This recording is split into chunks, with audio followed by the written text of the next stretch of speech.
Hello everyone, welcome back. In this video, I will show you how to add XDC to Trust Wallet. In order to do this, you first have to launch your Trust Wallet mobile application and then you need to tap on this circle in the top right hand corner of the screen. After that, you need to tap on this plus icon in the top right hand corner of the screen and then you need to tap on network.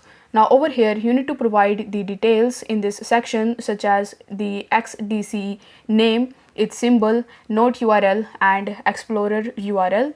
So over here in the name, you need to type XDC minute.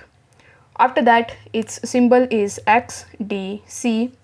Then in the node URL, you need to paste this URL which I will give you in the description box, and then you need to tap on import. After waiting for some time, it will show you that the chain is added successfully. So if you press OK, then it will show you that XDC coin is now in your Trust Wallet. So if the video was helpful, then don't forget to like the video and subscribe to the channel. Thank you so much for watching.